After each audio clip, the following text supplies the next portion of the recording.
Hello everyone, मैं Grishma Singh digital platform 12 plus पर आप सभी का हार्दिक स्वागत करती हूं। तो हम डिस्कस कर रहे थे बीएससी फर्स्ट सेमेस्टर के पार्ट ए के 10 इंपॉर्टेंट पीवाईक्यू क्वेश्चंस के बारे में, जिसमें कि हमने लास्ट वीडियो में 10 इंपॉर्टेंट क्वेश्चंस जो है वो डिस्कस किए थे यूनिट फर्स्ट, सेकंड और थर्ड से। आज हम डिस्कस करने वाले हैं उसी के आगे के नेक्स्ट 10 इंपॉर्टेंट पीवाईक्यू क्वेश्चंस के बारे में, यानी कि जिसमें कि सबसे फर्स्ट जो हम क्वेश्चन डिस्कस करेंगे वो है यूनिट सेकंड या थर्ड से, यूनिट थर्ड से व्हाट इज स्पेशिएशन, या फिर हम कहें इसे हिंदी में कहा जाता है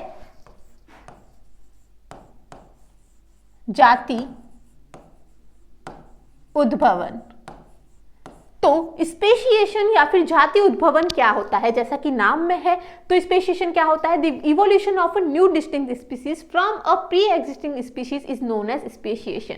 या फिर हम कहें एक प्री एग्जिस्टिंग स्पीशीज से या फिर एक पहले से मौजूद प्रजाति से एक नई प्रजाति का जन्म होना या फिर उसका उद्भवन होना ही क्या कहलाता है, जाति उद्भवन, या फिर उसे ही हम स्पेशिएशन कहते हैं। इसमें इसके साथ में क्या पूछा जाता है, टाइप्स भी पूछे जाते हैं कभी कभी, तो हमने वो भी डिस्कस किए हैं कि टाइप्स कितने रहते हैं स्पेशिएशन के। तो 4 प्रकार का जाति उद्भवन देखा जाता है। पहला रहता है कन्वर्जेंट स्पेशिएशन, या फिर हम जिसे क्या कहते हैं अभिसारी जाति उद्भवन। तो पहला प्रकार रहता है जाति उद्भवन का अभिसारी जाति उद्भवन। दूसरा है डाइवर्जेंट स्पेशिएशन, या फिर जिसे हिंदी में कहा जाता है अपसारी जाति उद्भवन। तीसरा रहता है फाइलेटिक स्पेशिएशन और चौथा रहता है एब्रप्ट स्पेशिएशन, या फिर जिसे हिंदी में कहा जाता है आकस्मिक जाति उद्भवन। तो हमने कहा स्पेशिएशन या फिर जाति उद्भवन क्या है, एक प्री एग्जिस्टिंग स्पीशीज से या फिर पहले से मौजूद प्रजाति से एक नई प्रजाति का जन्म होना या फिर उसका उद्भवन होना ही जाति उद्भवन कहलाता है। यह 4 प्रकार का होता है, अभिसारी, अपसारी, फाइलेटिक और आकस्मिक जाति उद्भवन, यानी कि convergent speciation, divergent speciation, phyletic speciation and abrupt speciation.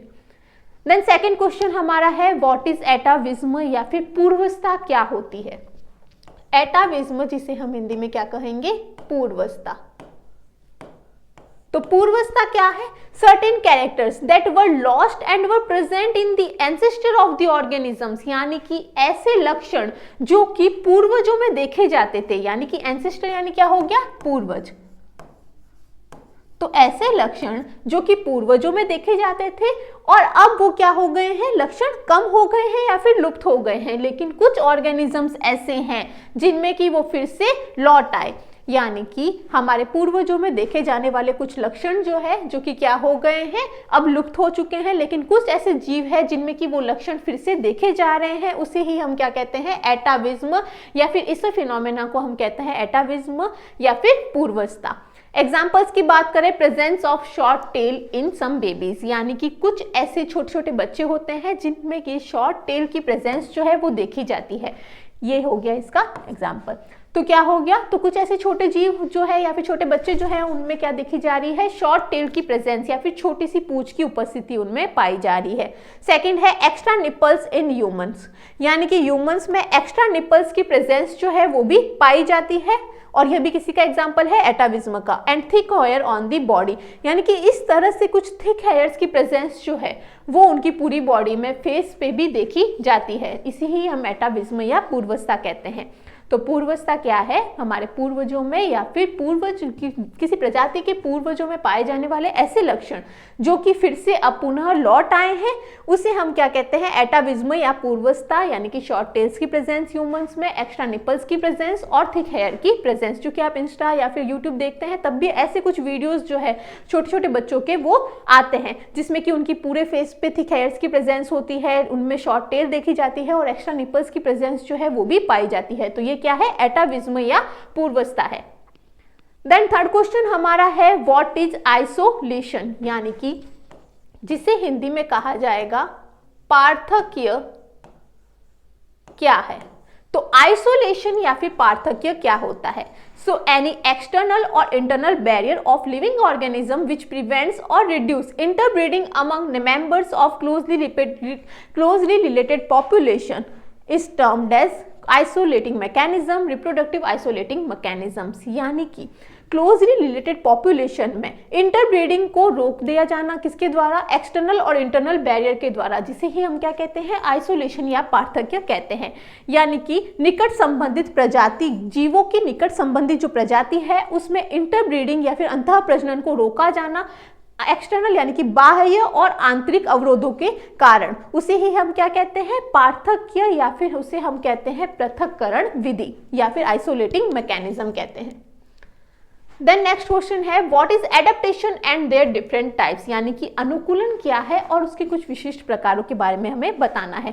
तो अनुकूलन क्या होता है या एडेप्टेशन क्या है, एन स्ट्रक्चरल और फिजियोलॉजिकल और behavioural characteristics of an organisms और species which help it better suited in its environment and consequently improves its characters of survival and reproductive success are known as adaptations। अब adaptations या फिर अनुकूलन होता क्या है, यानी कि जीव के व्यवहार में या फिर शारीरिक परिवर्तन या संरचनात्मक परिवर्तन उनमें देखे जाने जो कि उन्हें जो पर्यावरण है उसके लिए बेटर सर्वाइवल के लिए या फिर उसके जो रहने के लिए उसे अनुकूलित बनाता है, उसे ही हम क्या कहते हैं, एडेप्टेशन या फिर अनुकूलन कहते हैं। यानी कि किसी ऑर्गेनिज्म में स्ट्रक्चरल, फिजियोलॉजिकल और बिहेवियरल चेंजेस आएंगे जो कि उससे हेल्प करेगा एनवायरनमेंट में सर्वाइव करने के लिए, उसे हम एडेप्टेशन कहेंगे और उनकी रिप्रोडक्टिव सक्सेस जो है वो भी बढ़ाएगा। टाइप्स की बात करें तो एडेप्टेशन के हम 4 प्रकार देखते हैं, वो कौन कौन से हैं। तो पहला है स्ट्रक्चरल एडेप्टेशन या फिर संरचनात्मक अनुकूलन, यानी कि ऐसा अनुकूलन जिससे कि जीवों की संरचना में, उसकी संरचना में परिवर्तन आए और उसकी वजह से वो क्या हो रहा है, अच्छा इन्वायरमेंट में सरवाइव कर पा रहा है, तो उसे हम संरचनात्मक अनुकूलन कहेंगे। दूसरा है बिहेवियरल एडेप्टेशन या जिसे हम हिंदी में कहते हैं व्यवहारात्मक अनुकूलन, यानी कि जीव के व्यवहार में कुछ परिवर्तन आए जिसकी वजह से वो पर्यावरण में सरवाइव कर पाए। तीसरा है प्रोटेक्टिव एडेप्टेशन या जिसे कहा जाता है सुरक्षात्मक अनुकूलन, यानी कि वो अपने आप में ऐसे एडेप्टेशन जो है वो दिखाए जिससे कि वो अपने आप का प्रोटेक्शन कर सके। और कैमोफ्लेज यानी कि जिसे हिंदी में कहा जाता है छलावरण या फिर कैमोफ्लेज। तो कैमोफ्लेज या फिर छलावरण क्या है, यानी कि वो अपने आप को क्या कर लेते हैं, छिपा लेते हैं, प्रीडेटर से भी छिपा सकते हैं और वो अपने आप को किसी पे हम, यानी कि वो पहला क्या करेंगे, यानी कि जब उन पे कोई शिकारी हमला कर रहा है तब जीव जो है अपने अंदर ये कैमोफ्लेज को शो करेंगे, अपने आप को उससे बचाने के लिए अपने आप को छुपा लेंगे। और दूसरा दर्शाते हैं तब जब वो किसी और शिकार पर हमला कर रहे हो, तो वो जब शिकारी से बचना हो तभी छलावरण का प्रयोग करते हैं और जब खुद शिकार करना हो तब भी इसका प्रयोग करते हैं। तो ये पूरा हुआ एडेप्टेशन या फिर अनुकूलन के बारे में। देन नेक्स्ट क्वेश्चन है who proposed the theory of natural selection, यानी कि प्राकृतिक चयन के सिद्धांत को किसने प्रतिपादित किया या किसने सबसे पहले बताया। सो नेचुरल सिलेक्शन या प्राकृतिक चयन क्या है। तो नेचुरल सिलेक्शन के बारे में सबसे पहले किसने बताया है, तो डार्विन ने नेचुरल सिलेक्शन का सिद्धांत जो है उसका प्रस्ताव रखा। अब ये नेचुरल सिलेक्शन या प्राकृतिक चयन का सिद्धांत क्या है, तो हमने 2 एग्जांपल्स जो है वो इसमें डिस्कस कर रहे हैं। तो नेचुरल सिलेक्शन के 2 एग्जांपल्स, पहला हम डिस्कस कर रहे हैं जिराफ के बारे में। तो जिराफ में नेचुरल सिलेक्शन की जब थ्योरी दी गई डार्विन के द्वारा, तो उन्होंने बताया कि नेचर ने सबसे पहले जो जिराफ देखे जाते थे वो 2 प्रकार के थे। कौन कौन से, एक जिसकी लंबी गर्दन थी और दूसरे ऐसे जिराफ जिनकी गर्दन जो है वो कैसी थी, छोटी थी। तो पहले नेचर में क्या थे या एनवायरनमेंट में क्या देखे जा रहे थे, लंबी गर्दन वाले जिराफ और छोटी गर्दन वाले जिराफ दोनों ही पाए जा रहे थे। और वहां पे उस समय पे क्या थे, छोटे छोटे पेड़ पौधे भी थे और लंबे पेड़ पौधे भी देखे जा रहे थे। लेकिन पर्यावरण में कुछ इस तरह से परिवर्तन हुआ या फिर एनवायरनमेंट में ऐसा चेंजेस जो है उसमें देखे गए जिसकी वजह से क्या हुए, तो ये जो लंबी गर्दन वाले जिराफ है उन्हें प्रॉपरली फूड मिल पाया। जो लंबे पेड़ पौधे थे, बड़े और लंबे पेड़ पौधे थे, वो उसमें थे। लेकिन जो छोटे पेड़ पौधे थे वो सभी क्या हो गए, नष्ट हो गए। तो जब छोटे पेड़ पौधे नष्ट हो गए तो उसकी वजह से क्या हुआ, तो जो छोटी गर्दन वाले जिराफ थे उन्हें प्रॉपर फूड जो है वो नहीं मिल पा रहा था और इसी वजह से वो क्या हो गए, नष्ट हो गए और केवल लंबी गर्दन वाले जिराफ ही बचे।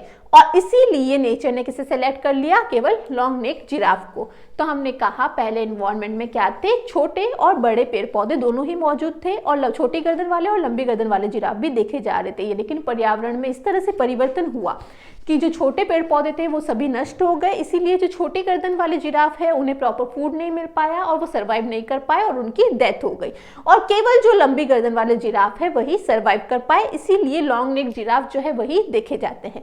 ये तो था उनका फर्स्ट एग्जाम्पल। सेकेंड एग्जाम्पल हम देखते हैं इनमें डार्विन फिंचेस के बारे में। तो जब डार्विन गैलापागोस द्वीप पर गए तब उन्होंने देखा कि इस तरह से काफी सारी इनमें चोंच में अंतर वाली फिंचेस जो है वो उन्होंने देखी, जिसे कि उन्होंने डार्विन फिंचेस कहा। अब यह उनके चोंच में अंतर जो है वो किस वजह से आया है, उनकी फीडिंग हैबिट्स के अकॉर्डिंग आया है। वो किस तरह का भोजन कर रही है उसी की वजह से उनके चोंच के आकार में परिवर्तन देखा गया। तो ये पूरा है प्राकृतिक चयन का सिद्धांत जो कि डार्विन के द्वारा प्रस्तावित किया गया, और ये हो गए इसके कुछ एग्जांपल्स। देन नेक्स्ट क्वेश्चन है हमारा, व्हाट इज वेलेस लाइन। तो वेलेस लाइन क्या है उसके बारे में किसने बताया, तो 1859 में ब्रिटिश नेचुरलिस्ट थे अल्फ्रेड रसेट वेलेस, जिन्होंने सबसे पहले इसके बारे में बताया। या फिर हम कहें 1859 में ब्रिटिश प्रकृतिवादी अल्फ्रेड वेलेस जो है उन्होंने सबसे पहले इसके बारे में बताया। उन्होंने कहा यह सेपरेट करती है इकोजोन्स ऑफ एशिया एंड वेलेशिया, यानी कि जो एशिया और वेलेशिया है उनके इकोजोन्स को ये सेपरेट करती है या फिर उन्हें अलग करती है। And a transitional zone between Asia and Australia, और एशिया और ऑस्ट्रेलिया के मध्य में पाया जाने वाला ट्रांजिशनल जोन या फिर संक्रमणकालीन क्षेत्र को करती है।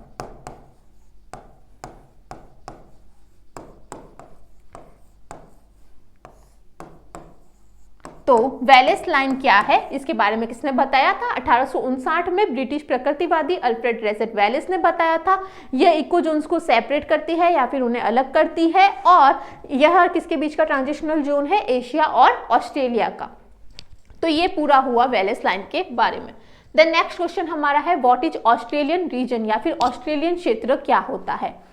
तो the Australian region refers to the geographical area encompassing the continent of Australia and its surrounding island, या फिर हम कहें ऑस्ट्रेलियन क्षेत्र में ऑस्ट्रेलिया और उसके आसपास के जो आइलैंड या फिर जो द्वीप है उसको ये संदर्भित करता है, जिसमें कि कौन कौन शामिल है, and its include the mainland, New Guinea, New Zealand and Tasmanias. तो इसमें क्या क्या शामिल रहते हैं, तो इसमें हमने कहा सबसे पहला ये ऑस्ट्रेलिया क्षेत्र और उसके आसपास के जो आइलैंड है या फिर द्वीप है उसमें संदर्भित करता है, जिसमें कौन कौन शामिल है, mainland, New Guinea, New Zealand and Tasmania जो है इसमें शामिल किए गए हैं ऑस्ट्रेलियन क्षेत्र में। और ये क्या है, एक जियोग्राफिक एरिया है। तो ये हुआ ऑस्ट्रेलियन रीजन के बारे में। इसके अलावा दूसरे जो रीजन्स हैं उनके बारे में भी आपसे पूछा जा सकता है, जैसे कि पैलियार्कटिक रीजन वगैरह हो गए, इनके बारे में भी आपसे पूछ सकते हैं, तो वो आपको सभी याद रखने हैं। देन नेक्स्ट क्वेश्चन है, what is the difference between फोना एंड फ्लोरा, यानी कि फोना क्या है एंड फ्लोरा क्या है, उनके बीच में डिफरेंस को बताना है। तो फ्लोरा जो है वो प्लांट लाइफ को रिफर करता है, या फिर हम कहें यह पादप की जीवन को संदर्भित करता है, और जबकि जो फ्योना है वो किसे संदर्भित करता है, एनिमल्स लाइफ को या फिर जीवों के जीवन को संदर्भित करता है। Flora is a collective term for a group of plant life found in a particular region, यानी कि जो फ्लोरा है वो किसे दर्शाता है, तो एक पर्टिकुलर रीजन में पाई जाने वाली प्लांट लाइफ के एक ग्रुप को बताता है, जो कि एक कलेक्टिव टर्म जिसके लिए यूज ली जाती है, जिससे ही हम क्या कहते हैं, फ्लोरा कहते हैं। और फोना क्या है, सो फोना रिप्रेजेंट द एनिमल लाइफ, और ये किसे संदर्भित करता है, एनिमल लाइफ को संदर्भित करता है। Animal kingdom comprises a variety of animal forms. तो फ्लोरा की बात करें तो यह एक होल प्लांट किंगडम को रिप्रेजेंट करता है, इसी के द्वारा इसको रिप्रेजेंट किया जा सकता है फ्लोरा को। तो प्लांट किंगडम या फिर हम कहें पादप जगत को इस एक नाम द्वारा संदर्भित किया जा सकता है, और संपूर्ण जो जंतु जगत है उसे किसके द्वारा संदर्भित किया जा सकता है, फोना द्वारा। तो ये हुआ इन दोनों के बीच का डिफरेंस। फ्लोरा जो है वो किसको रिफर करेगा, प्लांट लाइफ को, फोना जो है वो एनिमल लाइफ को रिफर करेगा। देन नेक्स्ट क्वेश्चन है, व्हाट इज जू जियोग्राफिकल रीजन। तो जू जियोग्राफी क्या है, या फिर हम कहें यह प्राणी भूगोल क्या होता है उसके बारे में हमें बताना है। सो जो geography is the branch of zoology. यह क्या है, जूलॉजी की एक ब्रांच है या फिर प्राणी विज्ञान की ही एक शाखा होती है, जिसे हम प्राणी भूगोल कहते हैं। That deals with the geographical distribution of animals, यानी कि ये किससे डील करती है, जो जियोग्राफिकल डिस्ट्रीब्यूशन रहता है एनिमल्स का उसके साथ यह डील करती है। एंड इसकी दूसरी अगर डेफिनेशन देखें तो study of animal distribution over the surface of earth, यानी कि अर्थ के सरफेस पे पाए जाने वाले जो एनिमल हैं उनके डिस्ट्रीब्यूशन की पूरी स्टडी करना ही क्या कहलाता है, जू जियोग्राफी, या फिर उसे ही हम क्या कहते हैं, प्राणी भूगोल कहते हैं। नेक्स्ट क्वेश्चन हमारा है हु आर होमो इरेक्टस, या फिर होमो इरेक्टस क्या है, ये ह्यूमन इवोल्यूशन में उसके बारे में हमें बताना है। तो Homo erectus is an extinct species of human. Homo erectus क्या है, एक विलुप्त प्रजाति है ह्यूमंस की या फिर मानव की। From the Pleistocene with it earliest occurrence about 2 million year ago. They have been the earliest human ancestor capable of using fire, यानी कि सबसे पहले मानव जिसने कि फायर का यूज करना सीखा या फिर आग का इस्तेमाल करना सीखा, वो कौन थे, होमो इरेक्टस थे। ये आग का इस्तेमाल करते थे दूसरे जंतुओं को डराने के लिए, उस आग से ही ये क्या करते थे, भोजन को भी पकाना शुरू किया था इन्होंने। ये हंटिंग किया करते थे, या फिर हम कहें ये अपने शिकारियों का शिकार किया करते थे और उसके बाद में उस भोजन को पकाकर खाया करते थे। और ये एक ग्रुप में रहा करते थे, एक समूह में रहा करते थे। इन्हें यह पता लगा कि समूह में रहने के क्या क्या फायदे हैं, किस तरह से अपने आप को शिकारी से बचा सकते हैं और दूसरे क्या क्या फायदे हैं समूह के, ये भी सबसे पहले होमो इरेक्टस को पता लगा। एंड द केयरिंग फॉर इंजर्ट्स और सिक ग्रुप, ये क्या करते थे, अपने जो ग्रुप मेंबर्स होते थे उनकी केयर करना भी ये सबसे पहले सीखे थे।